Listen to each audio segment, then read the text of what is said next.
Olá, sejam bem-vindos ao FMP Law, o observatório da FMP que se propõe a colocar uma lupa sobre assuntos do legislativo, projetos que estão andando, temas polêmicos. Hoje vamos falar sobre Código Civil. Há mudanças a caminho, por isso nós estamos aqui com o professor aqui da pós-graduação da FMP, o Dr. Manuel Gustavo Neubart Trindade, que é advogado, economista, vice-presidente da Comissão de Estudos para Alteração do Código Civil da OAB-RS, ou seja, alguém que está participando ativamente desse processo, é pós-doutor pela Faculdade de Direito da Universidade de Lisboa e ex-presidente da Associação Brasileira de Direito e Economia e também do Instituto de Direito e Economia do Rio Grande do Sul, ou seja, um profissional qualificado. Doutor, bem-vindo, prazer recebê-lo. Muito obrigado, Zanuso, o prazer, na realidade, é todo meu, ainda mais para tratarmos de um tema, não é, que eu estou debruçado nos últimos tempos e muito preocupado, não é, seja enquanto professor, seja enquanto operador de direito, não é, advogado que sou. Então é um tema que a todos interessa à sociedade.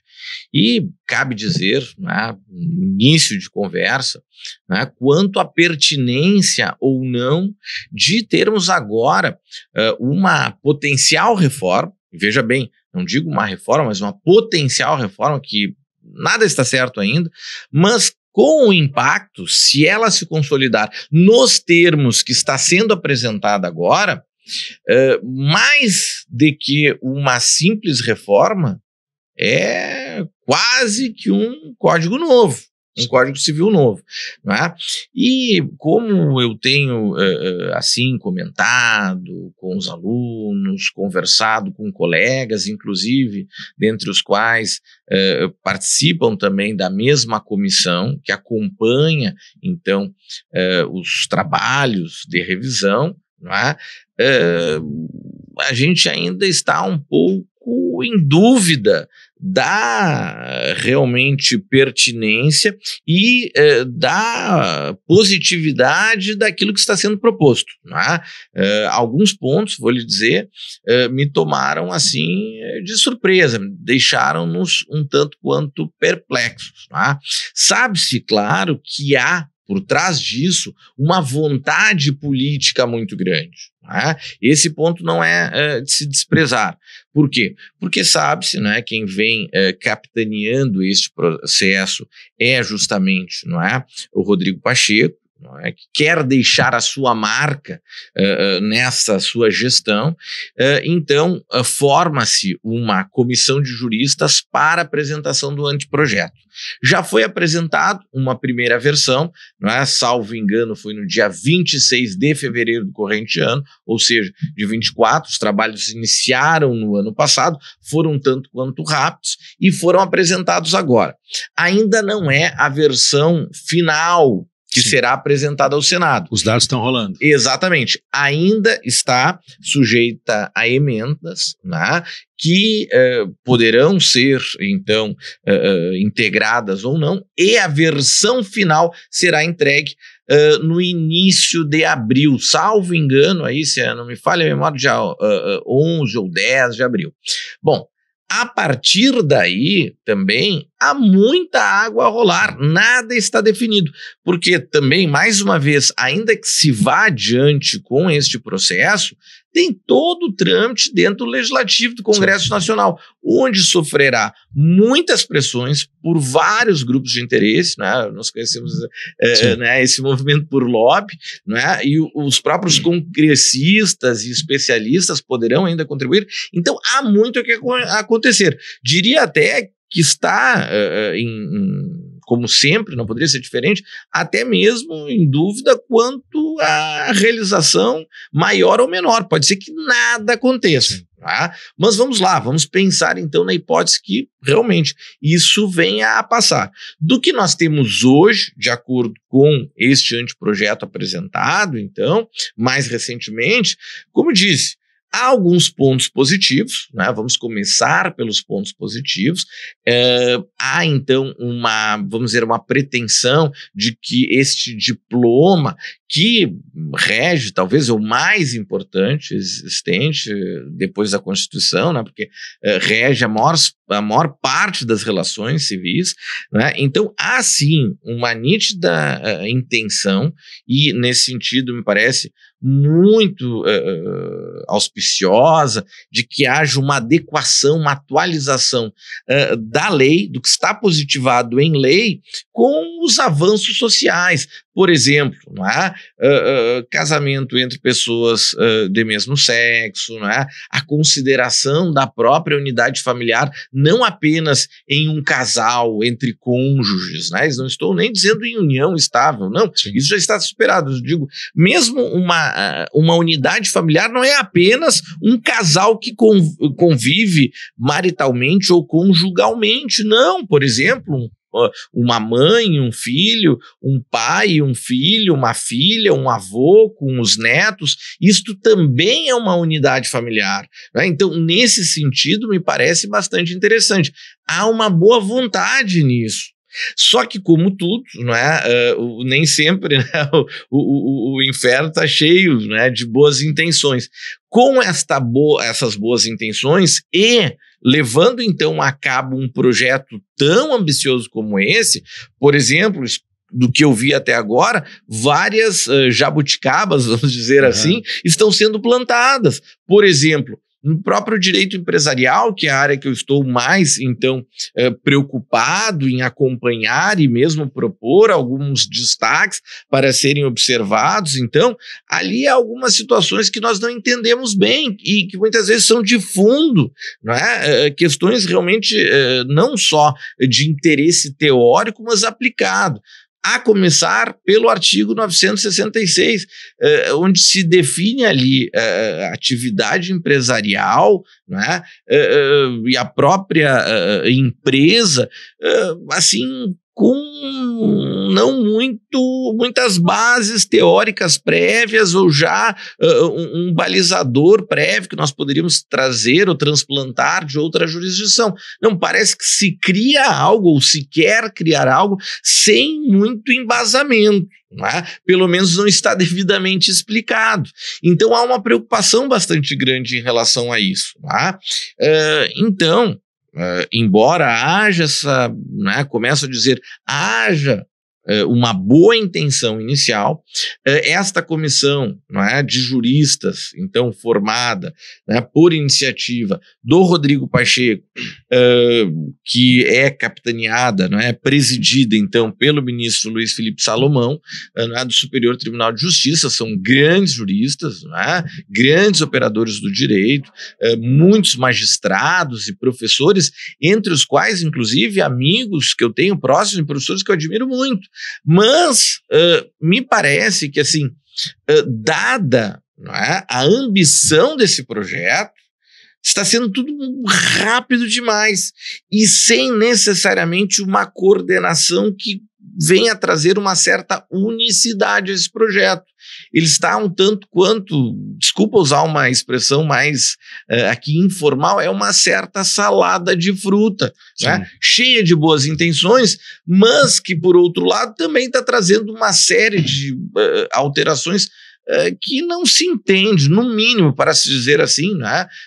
Que no mínimo não se entende exatamente qual é a lógica, quais são as teorias ou mesmo quais são as preocupações do ponto de vista aplicado, pragmático, que estão por trás delas. Né? O que se sabe, sim, como já referi, é que há um interesse político muito grande por conta do presidente do Senado, que quer deixar a sua marca. Né?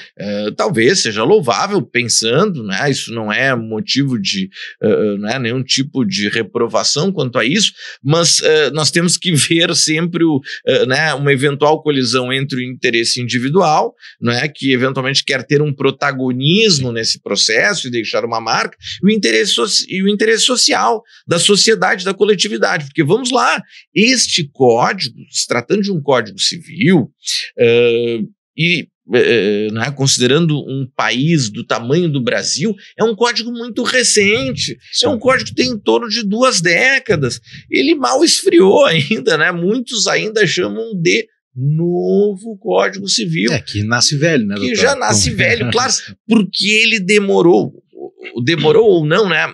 Houve uma tramitação das expectativas quanto àquele código de 16, 17, até se consolidar esse, muito tempo.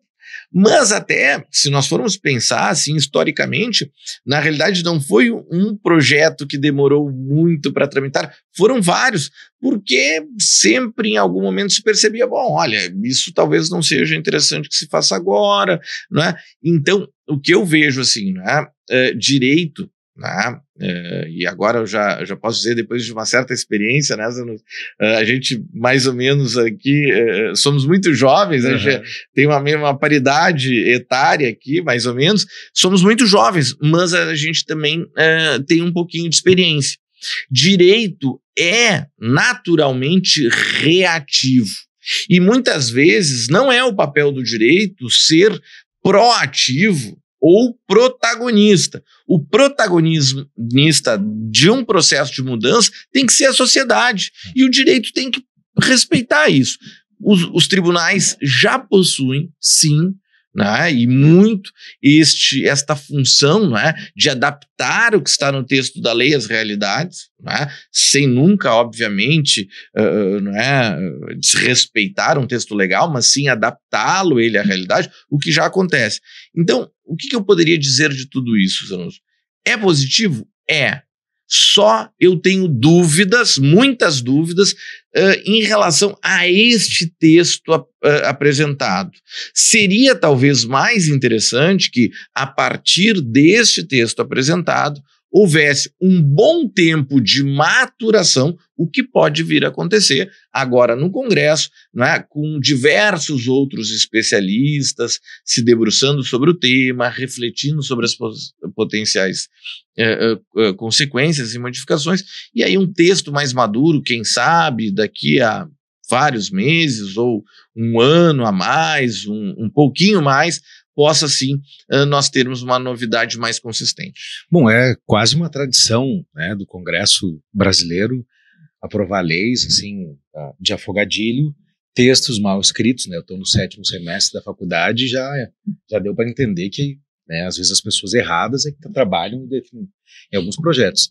Vide reforma tributária, também aprovada, né, a toque de caixa.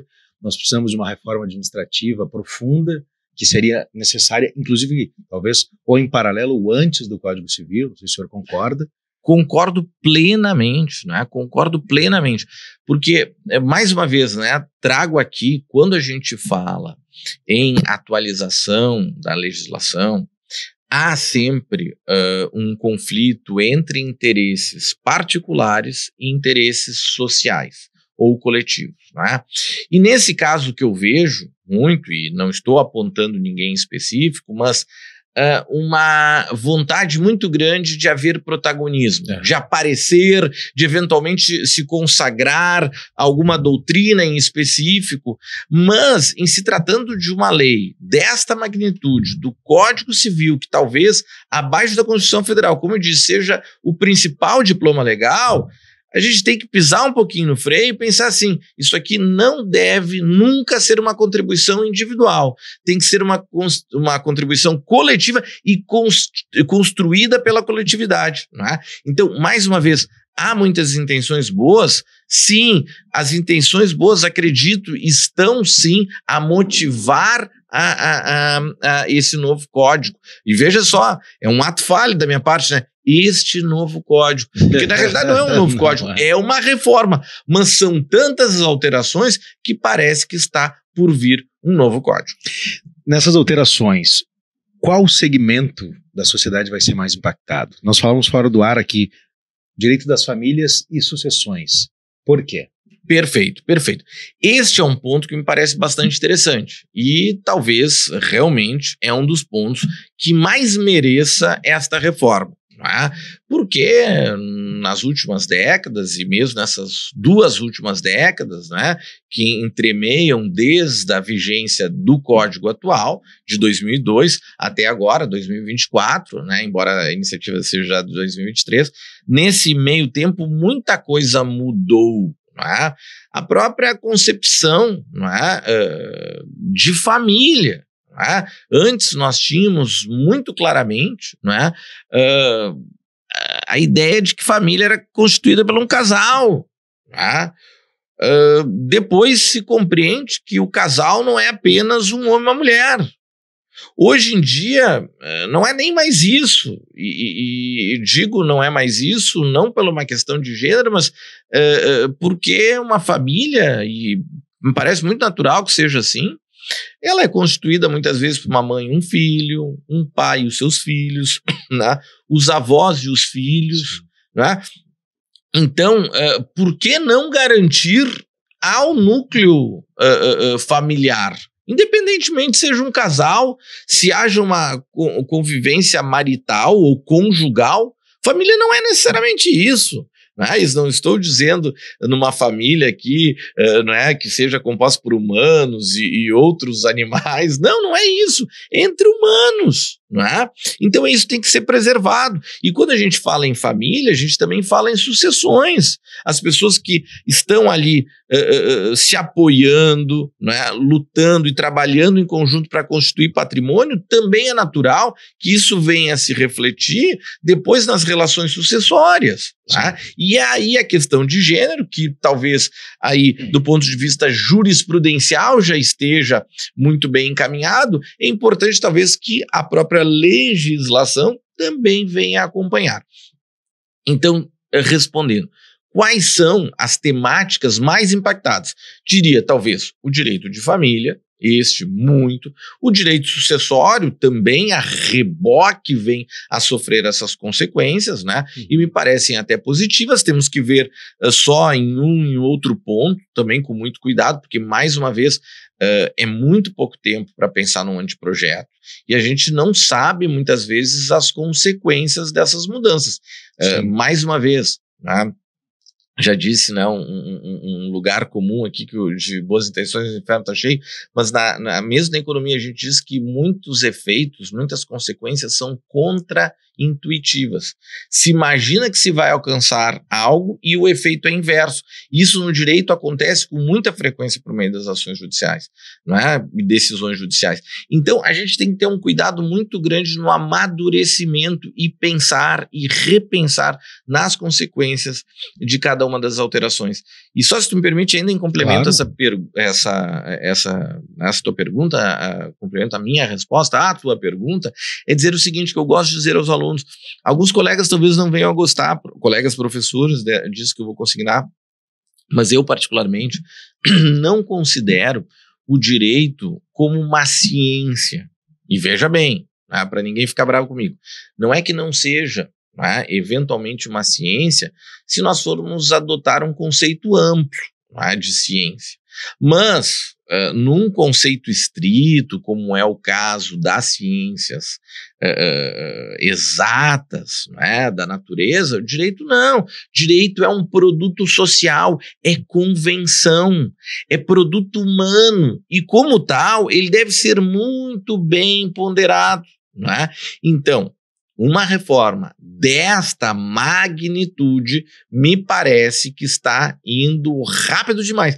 Mas é claro, né, Zanuso, o fato é que há muito ainda, e se for correr naturalmente, só em abril vai para o Senado, e aí sim que começa todo o processo legislativo e pode absolutamente nada acontecer, não tem reforma nenhuma. Daqui a pouco pode ser só um balão de ensaio. Pode ser um balão de ensaio. Não é? Que conseguiu as manchetes que queria. Exatamente, é isso. Né? Pode ser que seja isso. Mas, é claro, né? Não podemos dizer, fazer terra arrasada, como eu disse, há muitas coisas sim positivas a se observar. Mas, além do direito de família, direito sucessório, eu também falaria uma área que me interessa muito, que eu venho trabalhando muito, né, no aspecto da própria economia de plataforma, os criptoativos, que é o direito digital. Sim. O direito digital. Esta é uma grande alteração. Por quê? Porque se propõe a criação de um livro todo novo e dedicado exclusivamente ao chamado direito digital. Mas, mais uma vez, me parece que aí há muita vontade, né? E talvez não muita reflexão a esse respeito. Pois é. Até mesmo hoje, quem estuda o tema tem uma certa dificuldade em definir o que seja direito digital. A verdade é que o fenômeno da digitalização, da economia de plataforma, dos criptoativos, dos smart contracts, ele se permeia nas mais variadas áreas da vida humana e civil, nos contratos, nos bens, nas relações sucessórias, se fala em herança digital, né? Os smart contracts são contratos, criptoativos podem ser bens. Então, o que me parece aí também é talvez uma boa vontade, talvez também um pouco de pretensão de haver um certo protagonismo, mas que não é agora pertinente. Nós já temos um arcabouço legal por meio de algumas leis que já estão regulando essas matérias. Outra coisa, essas transformações, elas são muito rápidas e o que se tem observado é que, inclusive, pode não ser adequado se regular estas realidades por meio de legislação, que muitas vezes o processo legislativo ordinário, ele não acompanha, seja em razão do tempo, aí a gente teria que estar tendo um código civil novo, ou esse livro por ano. Tá? Então, muitas vezes a legislação ordinária não contempla isso. Eu até escrevi um artigo sobre isso. E 2, são matérias, mas tão específicas a depender da sua aplicação, que elas também não se recomenda muitas vezes que seja feita a regulação disso por meio de legislação ordinária, mas regulação setorial. Por exemplo, Banco Central, a Comissão de Valores Mobiliários. Então, assim, é muita intenção, é muita vontade, mas me parece que em alguns pontos está faltando um pouco de pragmatismo e talvez até de vivência prática nesses mercados. Né? Outra coisa, se quer né, regular, inclusive se faz referência expressa à inteligência artificial. Me parece um pouquinho, né, de voluntarismo demais. Esse é um assunto que a gente está aprendendo a lidar, né? Ele está chegando agora, quer dizer, agora não, ele já está presente na nossa vida, mas agora que a gente está vendo os efeitos práticos, né, de uma tecnologia que assusta muita gente. Sim, então, sim. Na realidade, ela vem para agregar. Então, Exatamente. Por isso esse tema é aberto ainda, né, doutor? Eu já deixo aqui um convite para depois, se efetivamente ele tramitar, né, no Senado e for a votação, o senhor volte aqui para a gente, aí sim, bater ponto a ponto. Vamos, por artigo. Vamos sim, com certeza, vai ser uma alegria, uma honra. E mesmo que não sair, tá, Zanus, aí eu estou sendo voluntário demais, né? Mas é que eu gosto, né? Isso para mim é uma paixão. Outra temática dentro do Código Civil, que eu tenho debruçado especificamente, como falei, é o direito empresarial. As modificações ali nos preocupam. Mas mesmo que não vier a sair, por exemplo, nós temos muito a falar em relação aos criptoativos, os smart contracts. Já há regulação, né, sobre isso, não só infralegal, mas setorial. Né, e as coisas estão se transformando. Eu diria, há um livro do Hemingway, né, talvez tu conheça muito, que estão nos ouvindo já tenham lido, né, que é O Sol Nasce para Todos. Né? E há uma descrição de um banquete, né, no livro, né, em determinado momento, em que um banqueiro quebrou. Né, um banqueiro foi à bancarrota. E aí se pergunta para ele, né, como é que tu quebraste? Né? E aí ele responde para o Conviva, né, de duas formas. Né? Ele é Sandley, Gradley, then Sandley, ou seja, gradualmente, até que abruptamente. É o que está acontecendo com essas novas realidades, especialmente do direito digital. Não é que elas começaram agora, elas já estavam acontecendo. E quando elas batem na nossa porta, já se transformou tudo. Muito bem, nós ouvimos aqui o doutor Manuel Gustavo Neubert Trindade, que é professor aqui da pós-graduação da FMP, é advogado, economista também, e vice-presidente da Comissão de Estudos para a Alteração do Código Civil da Ordem dos Advogados do Brasil, entre outras qualificações. Doutor, uma alegria ouvi-lo. Já fica o convite já para, talvez aí no segundo semestre, a gente voltar a se debruçar sobre esse tema. Combinado? Combinado, a honra é toda minha e é uma alegria estar aqui contigo. Obrigado. Muito obrigado. Valeu. Compartilhe esse conteúdo com o seu colega de trabalho, com o seu colega operador do direito, com o seu colega de aula, porque a gente vai voltar a esse tema e é fundamental. Como disse o doutor, o Código Civil, junto com a Constituição, é um diploma fundamental na sociedade, basilar, eu diria. Então, compartilhe esse conteúdo. Nós agradecemos por nos acompanhar até agora. Fraterno abraço e até a próxima edição do FMP Law.